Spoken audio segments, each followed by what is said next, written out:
अस्सलाम वालेकुम। आज हम बात करेंगे कि ऐसे शुगर के मरीज़ जो कि रोज़ा रखना चाहते हैं और उनकी जो शुगर है वो इंसुलिन के ऊपर कंट्रोल है, तो वो किस तरीके से रोज़ा रख सकते हैं, वो अपनी इंसुलिन को किस तरीके से एडजस्ट करें।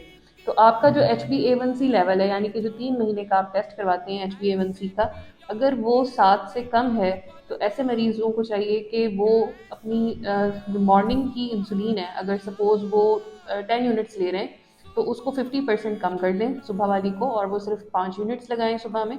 और फिर जो शाम की उनकी इंसुलिन है उसमें वो 50% उसको ऐड कर दें, यानी कि अगर वो सुबह में 10 यूनिट ले रहे थे और शाम में भी 10 यूनिट ले रहे थे, तो सुबह वाले यूनिट्स को 50% वो कम कर दें और सिर्फ 5 यूनिट्स लगाएं।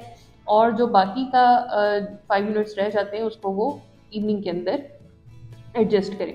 फिर आ जाते हैं ऐसे मरीज़ जिनकी HbA1c जो है वो 7 से ज़्यादा है और वो रोज़ा रखना चाहते हैं। तो ऐसे मरीज़ों को चाहिए कि वो सुबह की जो उनकी इंसुलिन है उसको सिर्फ 30% डोज को कम करें, यानी कि अगर वो 10 यूनिट्स ले रहे थे तो वो 7 यूनिट्स सुबह के अंदर लगाएंगे।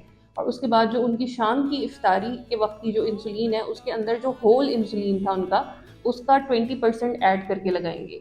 ठीक है, यानी कि सिर्फ डोज का नहीं, जो डोज रहेगी वो नहीं, बल्कि जो टोटल उनका इंसुलिन था उसमें 20% ऐड करके वो इफ्तार के टाइम लगाएंगे। ये ऐसे मरीजों के लिए है जो कि HbA1c जिनका 7 से ज़्यादा है।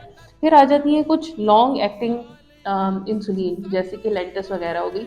इसमें जो है वो इफ्तार के वक्त अपना 15 से 13%, क्योंकि ये सिर्फ लॉन्ग एक्टिंग जो होती है सिर्फ आपने पूरे दिन में 24 घंटे में एक दफ़ा लगानी होती है। इस वजह से वो इफ्तार के टाइम जो अपनी एक तो उसको इफ्तार के टाइम ले आएँ, और जब वो इफ्तार के टाइम लगाएं तो उसको 15 से 13% लेस करके लगाएं।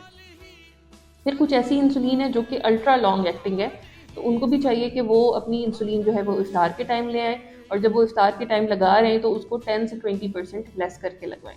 फिर आ जाती है कुछ ऐसी इंसुलिन जो कि हफ्ते में एक दफ़ा लगती हैं, तो उनको उसी तरह उसी सेम डोज पे जो कि आप पहले डोज ले रहे हैं वही रखनी है, उसमें कोई रद्द-बदल नहीं करना, लेकिन इतना कर लें कि उसको भी इफ्तार के टाइम लगाएं।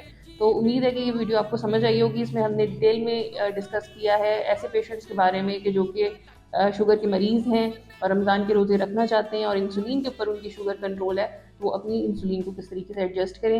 लेकिन बहरहाल ये एक जनरल सी गाइडलाइन थी, ये उसका नेमुल बदल नहीं हो सकती कि जो कि आप अपने डॉक्टर के पास जाके दिखाएंगे और आपका मौलिद जो आपको सही से प्रिस्क्राइब करेगा।